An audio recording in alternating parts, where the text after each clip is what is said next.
man. Well, first of all, thanks so much for joining us today there, dude. Of course, always a pleasure. Great to be here. Yeah. Matt, I'm really excited about talking with you. We had you on our summit for Man-Made, and you really opened up and became pretty vulnerable about the challenges that you had in your past. And so first of all, I just appreciate that. And I know our audience is really going to appreciate the vulnerability. Once again, as you and I were talking about, is that we get sometimes this image of successful people as if the road to success was easy for them. And for one reason or another, we've been dealt a bad card. And we oftentimes feel like we're on this island by ourselves. And I know that you had some challenges in your life. There was no guarantee that you're going to overcome it, but you have done things in your life in order for you to be able to take each day one day at a time. Sure. Yeah, absolutely. And I'd love for you. So let's just start there. You were a teacher. You felt like that was like your calling. You were obviously really good at it. It just kind of get us back into that moment of like your mindset and what you thought life was going to look like for you. Yeah, no, I mean, I worked really hard at, grad school and, all the things that I wanted to do. So, when I look back at it now, it was one of those things where I was teaching, I was coaching, I was getting, my graduate's degree and wanting to get my master's. And like, I always filled my schedule because I thought if I worked really hard, I could play really hard. And I went through this whole thing. And eventually, again, we talked about it before, it caught up with me, but, I loved everything that I got to do. Teaching, coaching for, I think, officially 8 years. Ended up down in Florida teaching at this amazing school, coaching varsity baseball, being a part of a community. And I just was pretty empty inside because like I was still battling drugs and alcohol and, not an everyday thing, but anytime I had it, it was off to the races. There was no like one and done. And eventually, again, we talked about, the two lives collided and, they had collided a lot of times before, but it was, we spoke about, financial, emotional, spiritual, physical, every kind of bottom possible at one shot. So it was finally that wake up call that I was like, okay, I'm sick and tired of being sick and tired. I need help. I'm an alcoholic. I'm an addict. I'm finally saying it. Everybody's known this for years. Yeah. But fortunately, I was, there's a lot of people in my experience now being around a little bit that, don't get to say those words and they're no longer here. But, I was fortunate to be given that opportunity and that chance. And, I've been running with it ever since 2010. So, it's definitely something that I'm grateful that I was able to get to that point and not snuffed out, but here, which is great. Yeah. Do you find that like, did you know that you had an addictive personality? And when I say this, because, I think in order to be successful, you've got to have an addictive personality. You've got to be obsessed about things in your life, right? It's just a matter of the things that you want to be obsessed about. But did you, like, as a young man, playing sports, when you were growing up, like, did you have this this innate addiction to just either success or to sports or to things that just came across your way? I was just super intense always. Okay. I was just an intense guy. And sensitive at the same time. So I had all these like contrasting things going on, but I didn't get to play sports because I didn't have the ability to sit still, and I still really don't. Didn't play any sports until about 8th or 9th grade because I was just too curious. Like we lived in New York, kind of like people call it upstate, but there was woods and there was pond. I would rather like go hunt and catch animals and, run around outside and not really have any structure, but like kind of make shit up as I went along. Yeah. That was a cool thing. And I had, a bunch of friends in the neighborhood that liked to do the same thing. And then I kind of, when someone was like, all right, let's like channel this into, this. I was never the best. I was never the worst. I kind of just like picked it up and was like, I'm good at this. I'm good at that. Wherever I can be of service on a baseball team or a football team and like throw myself into the mix, I'll gladly do it. But I always I would always go watch my friends play these games. But like I said, like we would have to be a little league field and I would be eating a hot dog and then like going to catch the frogs and like come out of the woods. Hey, isn't that great? People are like, what are you doing? but I was always that kid. And, you know, I think to answer your question, there's a certain drive and tenacity and almost, I don't want to call it a sickness, but like a sickness to be like, I'm just going to keep going until something really stops me. Yeah. Me that, you know, eventually that transferred into drugs and alcohol, and then that it really never worked, but I thought it did for a long time. Yeah. But again, like it was always the quest for learning. I'm going to get my master's. I'm going to get my second master's. I'm going to get this. I'm going to go do that. And again, I never really took suggestions. I just kind of like flung myself into something, would go 100% until I burnt out, or did something that allowed me not to do it anymore. Just out of curiosity, just kind of a side note, have you taken the Enneagram test? No. Have you done? Okay, you got to take that, because I'd like to know, like in the Enneagram, you find out if you're a driver or if you're a perfectionist. If you know, if there's certain things, you know, certain aspects of your life. Say it again. Perfectionist. You're a perfectionist. Okay, I was going to say you're either going to be a driver or you're a perfectionist. So you're a perfectionist. So like in life, like what was challenging about being a perfectionist, especially in a young age, when there's so many things? Like as an adult, we know that like there's a lot of things out of our control, but as a child, like you think you're in control of everything. Yeah. You know, it's funny. I had my brothers are considerably older. I was very much a surprise. So my oldest brothers are 11 and 14 years older, and they were both incredibly intelligent, incredibly talented in music. And, you know, I looked up to them. And I felt like I didn't have that. And I that was a lot of blame. I blame myself. I didn't blame anybody else. But it was like, why am I not going to Princeton? Why am I not, you know, like, you know, why am I not getting up on stage and singing and doing all this stuff? Little, you know, obviously I was limiting myself because I could do those things. And I've done those things since I got sober, because I got over that nonsense that I used to tell myself. But I think one of the things, you know, in being a perfectionist, and I say this a lot in talking about sobriety, it's like if I have 10 things to do and I do 9 out of 10 of them well, yeah, celebrate those wins or those 9 out of 10, I will focus on the one. Yeah. And not focus on it to like work on it, but focus on, I'm a failure. I just batted 90%, you know, and I'm upset about the 10. Yeah. And I think there is some reason to focus on that. Okay, why didn't this go well? And understanding it, but like I wouldn't go to that positive. I would go, well, screw it anyway. I'm out, done. I screwed it up. This is over. I don't want to do this. And I would have like a fit because I didn't do it perfectly. And I think, you know, I don't think I was raised that way. You know, my parents always encouraged me to say, wow, that's great. That's awesome. So, you know, and it was kind of like, what's next, of like, you know, what do you think your next goal would be? And they were just kind of leading me to like, cool, like, hey, celebrate it. Let's, you know, this is a great achievement.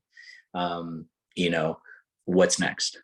And not in a bad way, you know, but I took it to that, hey, this is great, but I don't want to be here anymore. I want to look over that way. And I want to go focus my energy on something else, because, you know, if I do that, I won't have to think about what just happened over here.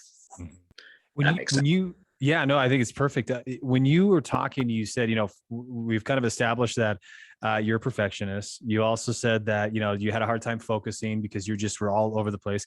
But I think you also said something to the nature of like, you were also pretty, like, was it emotional is what you said? What was Sensitive. it? Sensitive. Yeah. Okay. So, you know, listen, I can totally relate to a lot of these things that you're saying here. I think I'm more sensitive than my wife is, which is always our joke, right? I mean, if anybody's going to cry in the relationship, I'm going to cry.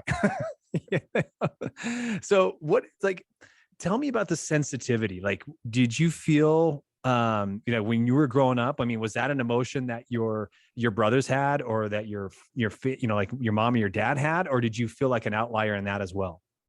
No, I mean, we both kind of shared it. There wasn't too much talk of it. But, you know, raw emotion, you know, my dad was a very calm, reserved man. I never saw him yell. I heard him say a curse word once when he hit his head on when we were in the basement. He hit his head trying to fix the heater or whatever it was. And I was like, oh my God, my dad just cursed. But like, he was just like a reserved guy. He was very just like relaxed, and he was super funny and dry witted, and it was great. And my mom was just like this little ball of energy that was just like, would just, get, for lack of a better word, get shit done. Mm. And that, grew up on a farm, had a rough, had some challenges growing up. She grew up on a chicken farm, and she's like she's older and, grew up into a one-room schoolhouse. So she had this of like, I'm getting out of here. I'm going to do this. I'm going to keep moving. And she was the only one in her family to do what she did. So I had that side of it too. So, as I'm getting older, and I feel like there's definitely both sides of my parents, but I don't identify as them. So I'm not them, but I have some of their character and their, I don't want to call them character defects, because that's what I turn them into, but their characteristics of how they operated in their life and how I watch them operate. I watch my parent, it's like you watch your parents. My mom and dad were married forever until my father passed, kiss every night, sit down dinner at home. My dad would come home, walk the dog. It was like very like Leave It to Beaver, white picket fence type of deal. And behind closed doors, it was the same thing. It was just like a very loving marriage. And I know when I came along, I made it very, very difficult for them, because my brothers were pretty much angels. And I came along and was like, yeah, you guys really F that up, because I'm going to tear it up out here. And I had to disregard. I loved them very much, but like they couldn't tell me anything. Yeah. And then due to that, again, that increased sensitivity, and almost kind of like I'm super hypersensitive, but I'm also just kind of like completely cut off from emotion. Was just like, no, that's the way it is. Sorry. Yeah. And that's how I used to steamroll over people if they got in my way or express concern about what I was doing and how I was living. Yeah. And I'm so glad we talked about this, because I think it's so good to start, with a foundation, a history of where you were at, because obviously, you went through some really hard times, and then it really hit the fan. Yeah. Life. I mean, as if it wasn't really challenging enough, like everything that you had was stripped away by my own actions. Yeah. Yes. Yeah. And so I'd like we got to go through this timeline here. So you end up having some, you've got consequences to some actions that happened in your life, and you've taken full responsibility for that. You lose your profession as a teacher and as a coach. How did your emotions have to change? Well, again, finally getting and crossing that threshold of asking for help and needing it, I was actually open to suggestions and taking suggestions from people that were like, hey, listen, man, like you're a really good guy and you really care about people. And these are the things that kind of move you. Rather than focus on the other nonsense, why don't you focus on those things and really try to be of service rather than trying to manipulate or get something from other people. And I didn't realize I was even doing that. And it took a lot of people to help me kind of, again, we talked about language and perception and things on the last time. But I had to learn that. I had to hear it, and I had to watch people do it and kind of like relearn and model how people were interacting with each other on a service-based method, if you want to call it. I'm not here, I don't want anything from you. I'm here because and I watch these guys just kind of walk through and have these conversations and have tough conversations with people that would otherwise terrify me. And I'm like, wow, they walked through that, and it was calm, it was cool and collective, and no one was reacting or overreacting or sensitive or hypersensitive or angry or any of these things. And it was just like, it is what it is. And I got to learn that. And I got to learn that from hanging out with, people that were sober a long period of time, because I surrounded myself, as long as they would have me, which they usually did, I would surround myself and listen and learn and watch. And I love people watching. And I always like laugh about that, because like, not in a creepy way, but like if you were to sit me down at like an amusement park, I could sit there and not go on one ride and just watch people just be people, and just kind of just like, man, like I wonder what's going through that person's head. Like, whoa, that person, it's just, I love that. Yeah. I love that dynamic. So I think, relearning those things and getting to the point of like losing everything in 2010 from my own actions. And in that first year, really kind of relearning how to act, interact, serve even when I had nothing to give. I had no license, I had no money. And like, someone basically said like, hey man, like you can hold the door, and you're a pretty friendly guy. Why don't you just introduce yourself? I'm like, who wants to talk to me? Like, probably the, guy or gal that, was where you were a week ago. You got a couple days now. Why don't you be, my sponsor now always says like, why don't you be, a lighthouse, not a foghorn, and just act accordingly, and, be the man that you were raised to be, in the honor of your father, the men that came before you, and men and women, but you get what I'm saying. Yeah. Yeah, most certainly. And I love what you said here because, that really resonates with me, what you talked about with, basically pouring into other people. Right. And being of service to other people. I got to tell you it was about 2.5 months ago.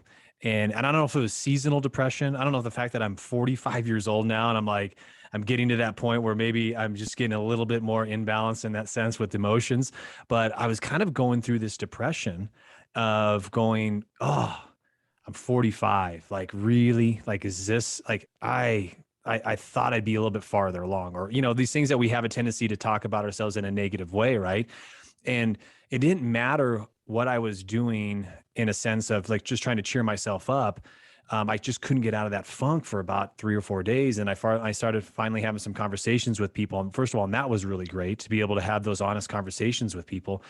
But one thing that I realized, and this was awesome that you said this was just great affirmation to it, is that I realized that what was giving me life was when I was pouring in or when I was of service to other people.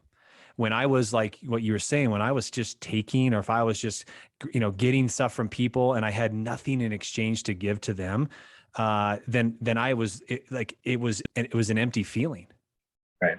And I had to go back to, and I really recommitted to this idea of, okay, I'm going to be of service first. I'm coming to serve and not be served. I'm coming to serve with nothing that I want in return at all. Right. And it's amazing how much that turned my emotions around and I was able to get out of that funk. So I love that you recognize that. And I know, that's how we're meeting today. That's why you're on the podcast today, is because you have got this servant mindset, that you're there to help support other people. Yeah. And I think, it's important too. Like it wasn't, when you have nothing to offer, you think you have nothing to offer. And then, hopefully you're around somebody that's, and you're surrounded with people that are doing and caring for you and not wanting from you. And they can kind of just point those things out where, like, as a hypersensitive, alcoholic, in use, I'd be like, what do you mean? And like react. Like now I can hear them be like, okay, yeah, no, I can understand where that, oh, okay, I need to work on that. Oh, okay. Yeah, no, that's probably something I should do. Yeah. And then it's like one of those things. It's like, it's better to forgive than be forgiven. Right. Because like, if I'm waiting to be forgiven, that person may not know what they need to forgive me for. And then here I am, and then I'm resentful, and then I'm angry, and then I'm sensitive, and then I'm ready to react. And it's like, it takes a lot of work. And I think a lot of, as we kind of take this to the business side of things, I think a lot of people forget that, like, you see all these, what appear to be like overnight successes, right? You see, getting sold, and, other, bar companies prior to mine. I'm not a unique product in the fact that, like, there's other snack bar companies and other protein bar companies, but you see all these things and people making a just exorbitant amount of money, and no one really knows the true story of it. And no one knows, maybe that person had a connection that you never had, or maybe that person's family was involved in packaging, or, maybe that person was given a leg up, and good for them, like, they still worked hard. You don't like make a butt ton of money. And even if you don't, if you're not enjoying the process, you're in the wrong business, in my opinion.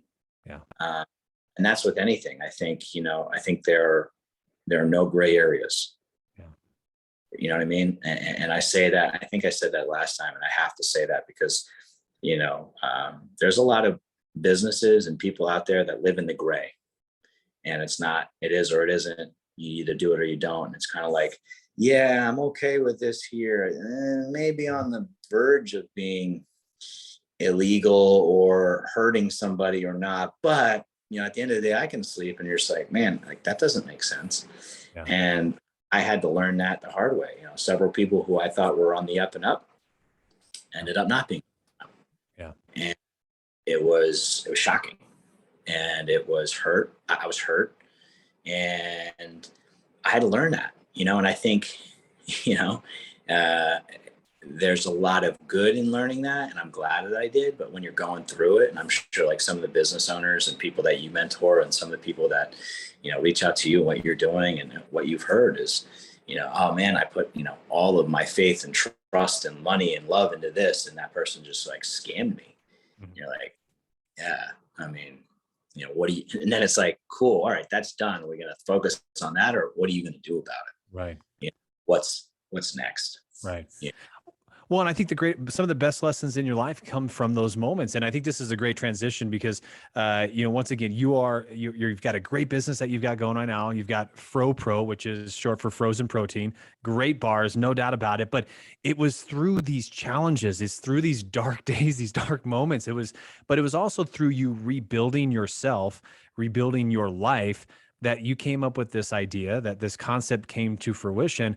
And now the trajectory of this is put you on a completely different course, which has helped you find satisfaction, has helped you find peace, has helped you find joy in Yeah. your life. And so I'd love for you to take us through that journey, because once again, this is just for all the people that are listening to this. I really want them to see that through pain and agony and challenges and things that could be easily a setback, where you don't even get up from it, right? You're like, screw it. And it's like you've just said too, like there's so many people that make the decision to no longer pursue their life, right? Mhm. You had to make some hard decisions, but you never gave up on yourself because you didn't have other people give up on you. You had people supporting you that entire time. This opened up to the greatest chapter of your life. Yeah, no, I mean, and that's one of the greatest things. I mean, what a great setup that was. I think until people experience some form of disappointment, pain, or suffering, they don't really truly understand what the other side is. Again, that's my experience, and I would never want to go through those things. But for me, it was necessary to finally have my eyes open, and realize, like, like you're gonna get punched in the stomach and knocked down, and you hear that, that Rocky speech when he's like, you fall down 7 times, you get up the eighth. Yeah. The world's tough, it's mean, it's cold.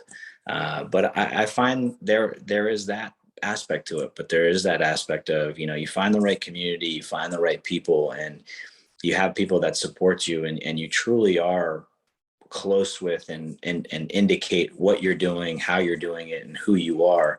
I think that really transcends into anything you're doing, Yep. not just as a person, in your relationships and your friendships and your business relations, how you do things day to day. It's like we talked about this. I know at the end of the day, no one is going to care as much as me. Let me try to rephrase that so I don't curse. Yeah. No one is going to care as much as me about FROPRO. My wife will, as she is very much involved, and she is the CEO and the lady in charge. Mm-hmm. And we have people that have been with us for years. We have people that have been with us, a year or two. And the message is clear. At the end of the day, if something doesn't get done, it falls on one person, me. Yeah. Now, it also falls on my wife, because she too cares so much and so deeply for this company. So I would say it falls on both of us. And it's no one else's fault, because it's like, if it's not done properly, it means we didn't communicate it properly. Yeah. If something didn't go the way it was supposed to go, it's, why didn't that happen? And at the end of the day, it's not that person's fault. It's, okay, we're going to figure this out so it doesn't happen again. And lesson learned. Hopefully it's not too costly of a lesson. We've had those. Mm-hmm. We had one of our most costly business lessons in working with another company last year. Great start, rough middle, like really, really challenging ending, but got it and learned from it. Because it just wore us down in certain areas, so I think you have to face those and go through those challenges and adversity. There's nothing wrong with being comfortable. I know somebody that, they got sober and they love working as a barista, and they couldn't be happier serving coffee every day, and their life is great. And I think that's wonderful. And I know, I know other people that have built companies and are incredibly wealthy, have healthy families, get to do whatever they want, and they're absolutely miserable. Yeah.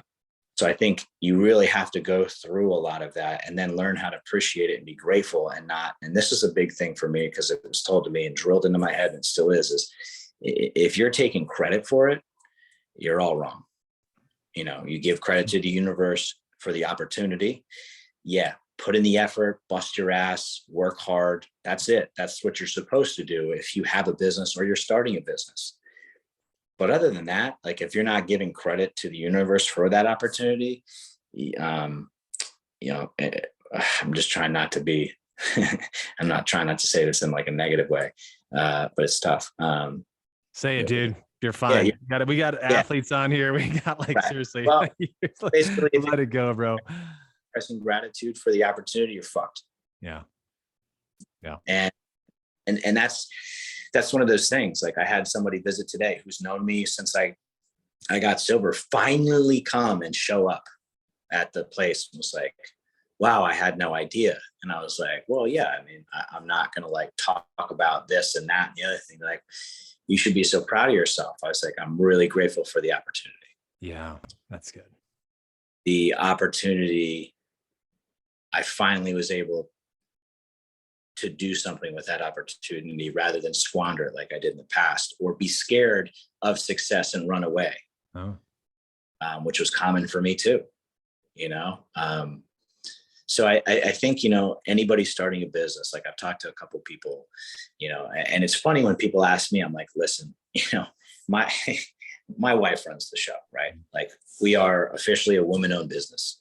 And do you know why that is? Is because my wife runs the show and she does all the stuff that I am not particularly fond of.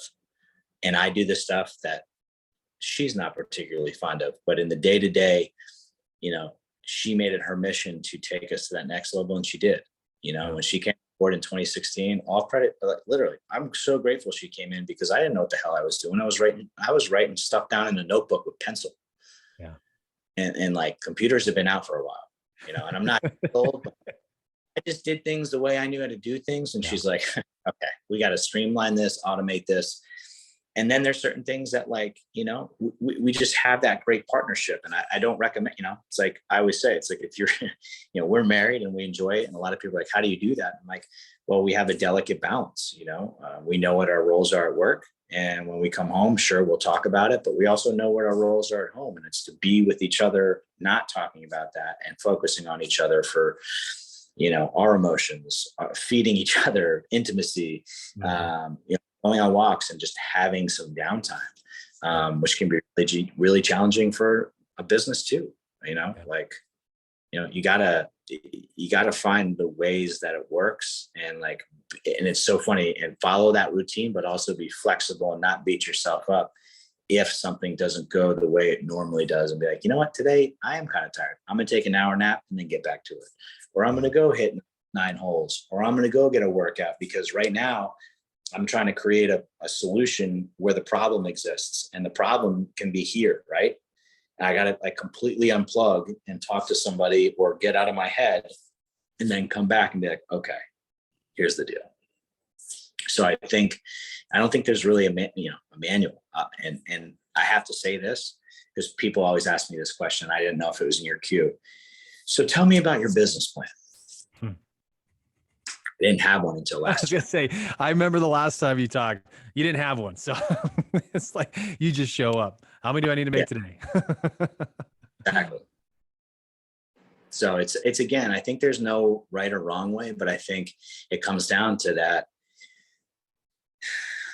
ability to say, okay, I'm willing to go to any lengths for this. Yeah. Because who knows what's going to happen, but if you're, at any point in time, right? Like I worked at a really great job. I was helping people and I loved it. And I was like, I was resentful at the end of the day. After, I was there for a while. I was resentful at the end of the day. I was kind of like picking people apart that I worked with. And someone was like, hey man, it has nothing to do with that place or the people you work with. It has something to do with you. What's going on with you? And why don't you well, I don't like this, and this. He's like, cool. You have 3 other things that you do. Why don't you go focus on those and leave that, because even though that's great money and a great career and a great this and great that, you've clearly evolved. And I was like, oh, like, what does that mean? Like, it's not serving you anymore. You've given all that you can to that place and it's done. It's time to move on. And I probably called 20 to 30 people to like have someone co-sign my bullshit of like why I shouldn't leave. And everyone was like, bro, why are you still there? And I was like, shit. Dude, you just said something awesome I've never heard. I love that. I had somebody, I was calling 20 people to co-sign my bullshit. I thought that's brilliant, dude. I am going to be using that a lot, dude. That is awesome. That is so good. That statement's big in the recovery community, my man. So dude, super good, man. Well, there's two things that I want to just kind of go back on that I thought I think really need to be, that are worth repeating here. It's become very apparent for me now, having listened to you twice, having had two conversations with you, is that the difference of the younger Matt and the difference of the Matt that I see now is the fact that you've been able to embrace humility. And I think that a lot of people are afraid to embrace humility because they feel like it's going to be weakness, right? Mm-hmm. And I heard a statement about humility one time, and it's always resonated with me, and it's really helped me to embrace more of humility. And it's just more, it's a simple phrase that basically says that humility is not thinking less of yourself, it's thinking of yourself less. And I just thought that really resonated with me, because there's so many people that I work with, so many leaders, I mean, people that I have interactions with on a daily basis where I know that's what they need to embrace. They need to embrace the humility in their life. And you have done this exceptionally well. And it's been one of the reasons why not only has your business taken off, but you have found such great joy and peace in this stage of your life. The second thing is that I want to kind of really revisit back to this and more so probably just give you a compliment to this, because I think a lot of leaders need to hear this too. The fact that you didn't have a business plan, I think, is great, because we all know that most business plans aren't going to work anyways, because you got to blow it up as you go. But secondly is I think that business plans stand in the way of people taking action, because they want to because the business plan isn't perfect yet. And, oh man, I got to sit down and I got to create that. And you're like, no, you've got to take action. Right. You've got to take action. And when you can create the business plan, that's fantastic. When you need to grow, yes, let's start putting ideas on paper. But until you take action, nothing is going to happen in your life. Nothing is going to change. And really for you, what a huge compliment is the fact that you were taking action in your life. One of the strengths that you've always had, but you've started to use that as your superpower, was taking action. And then again, I appreciate you. That's very nice of you to say. And I love the quote on humility. And that ties right back into service, right? If you're serving somebody, of yourself less, unless you're like, oh, if I serve this person, then I'm going to get something back. That's not serving them. That's manipulating. Yeah. So if you are truly serving somebody, you are thinking of yourself less by being there and be like, how can I help you today? What can I do for you today? And those are the questions I ask the universe every morning when I wake up. How can I be of service today? Mm-hmm. Use me and how you see me fit into being of maximum value and service to my fellows today. Yeah. Right. And that doesn't have to be in my business. That has to be on my day-to-day, me driving, not being an animal on the road in my car, trying to get somewhere, holding the door open, reaching out to that person, as long as there's that communication, because, that it also, I've gotten this trap of watering dead plants, right? Of putting energy into someone that just doesn't want it, has shut it out, and it's never going to come back. So those are one of the things that's one of the biggest lessons I've learned too, is, people are like, no, until you get a no. And I'm like, sometimes you don't get a no.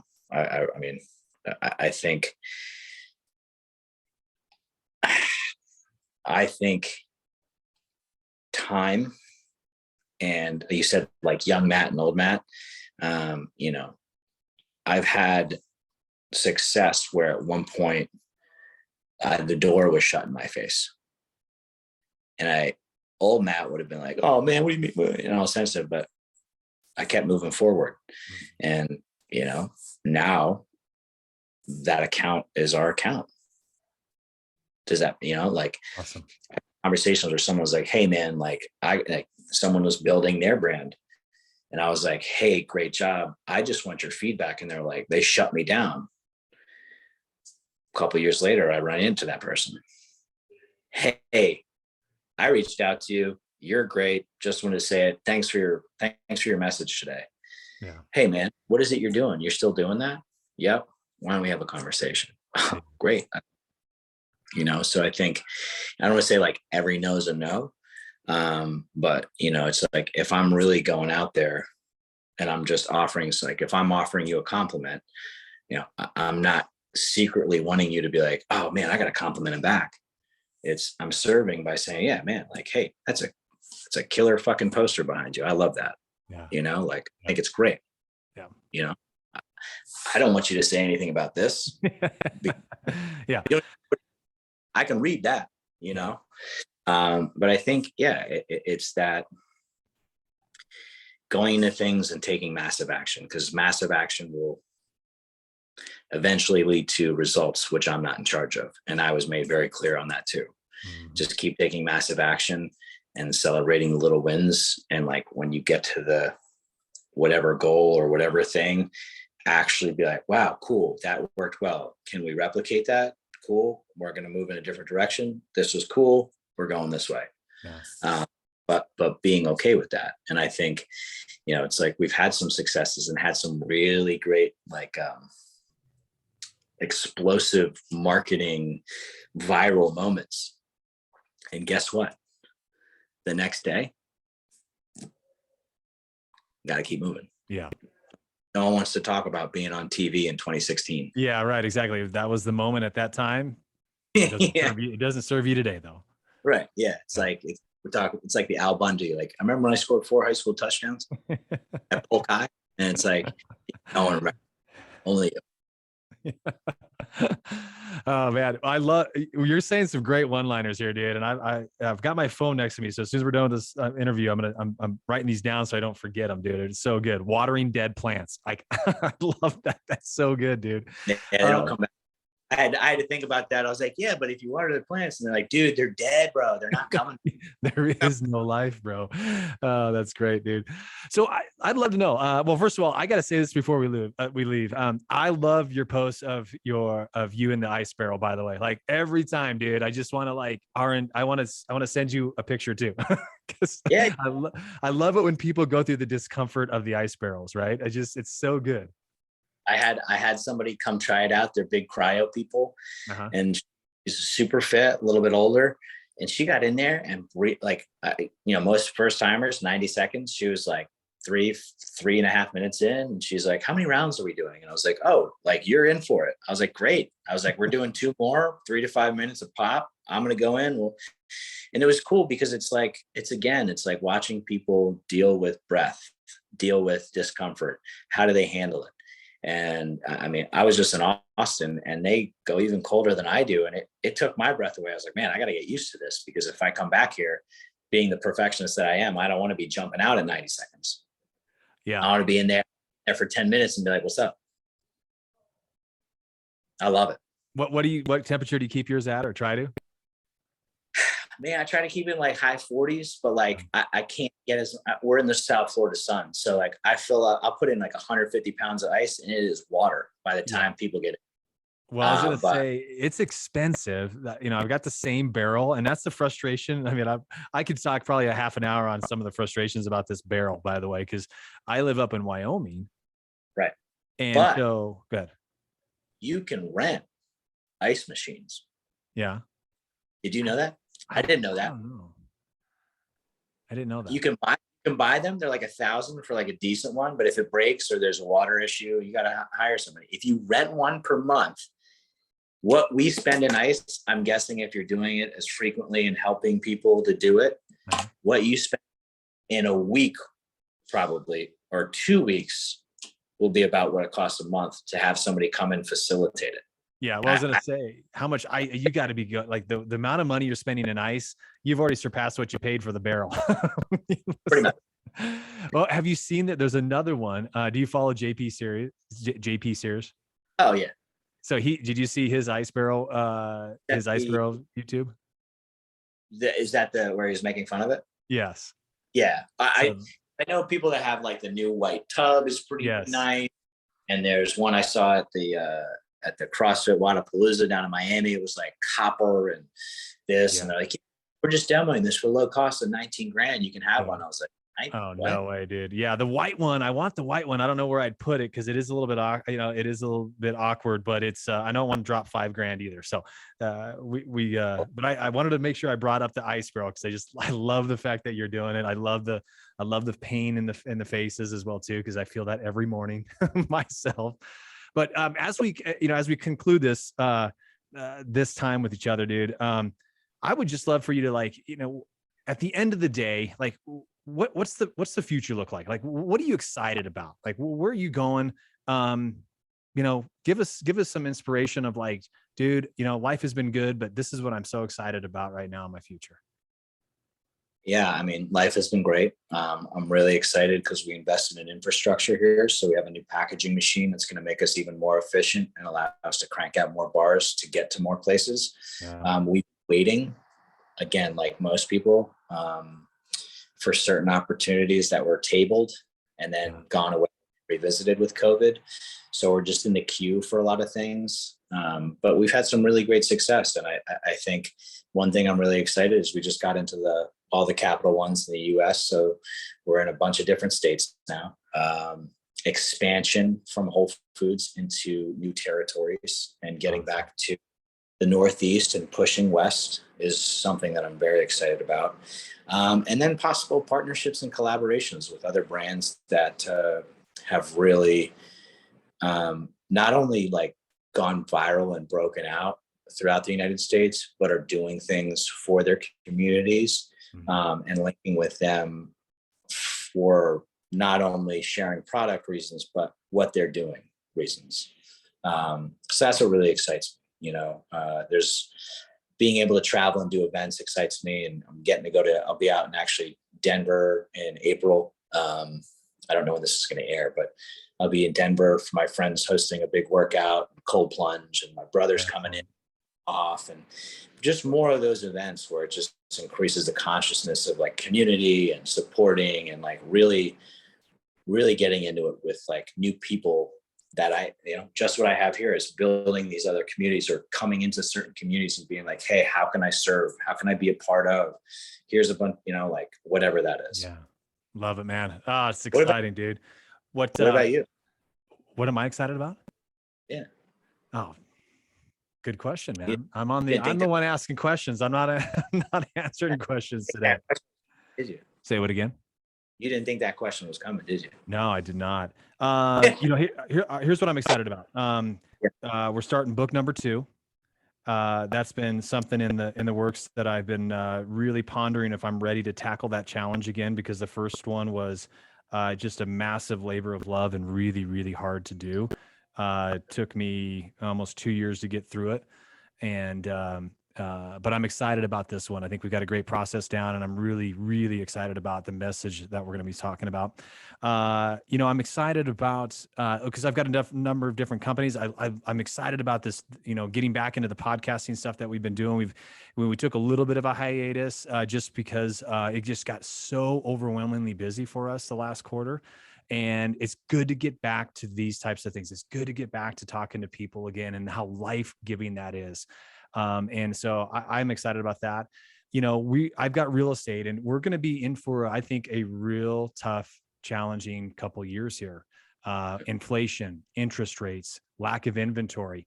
And, I go back to pre-COVID and going into that uncertainty and the mindset that we had to go into this. And so I'm aware of that, the challenges that are coming our way, not necessarily fully understanding all of them, but understanding that we are going to be going into the midst of some challenges. But I also know that that is an awesome opportunity for us to lead. It's an awesome opportunity for us to step forward and go into that challenge. And so I'm looking forward to the opportunities to see how we're going to be pushed and how we're going to grow, how we're going to help our people and those that aren't even with us yet, how we're going to be able to help them get through these challenges. So that to me is exciting. That to me is motivating.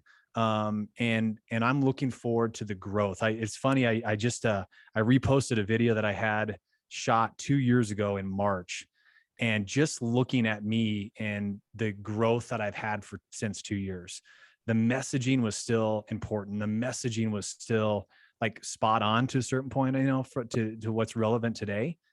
But I look back and go, wow, like I'm just so grateful for the opportunity for all the things that I've been able to grow through. And a lot of them were through challenges. And so, Absolutely. so that's what I'm looking forward to, man. So thanks for asking. I had to kind of think about that for a second.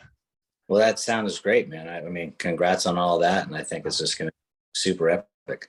Well, it's going to take, as you know, it's going to take a lot of work and a lot of effort and a lot of intentionality behind it. So we know what we're up against. So here we go, and so dude, I can't tell you how much I appreciate you. Thanks for once again taking the time to pour into myself. Thanks for pouring into all those that are listening here, dude. This has been so much fun, and it's been very fruitful. So thank you.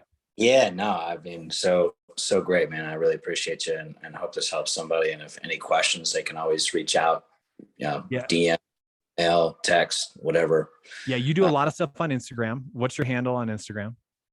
M.War Williams, M.W.A.R. Williams, W.I.L.L.I.A.M.S, all one word. You can even email me, matt@fropro.com. And I always say this, it's easy, 914-772-6343. Love it, buddy. And then if you want to order some product, which we have had, my wife and I have had, and it is awesome. I have to have two of them. My wife loves one. She gets one of them, and but they're so good. I really seriously can't stop at one. If you go to, it's FROPRO, right? Yeah, right. You can go to, we finally got the US version. Took 10 years, which is cool.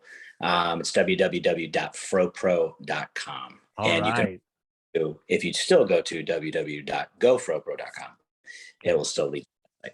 Congratulations. That had to be a huge undertaking, obviously. 10 years to be able to get that domain, man. No one wanted to answer for 10 years. Wow. Yeah. Well, that's awesome, man. Well, I appreciate you once again, dude. Thank you so much, brother. This has been a pleasure. I appreciate you. Thanks for having me on. All right, guys. Hey, listen, you know the price of admission here. You know that this message is going to not only resonate with you, but it's going to resonate with somebody else in your tribe, somebody else that needs to hear this.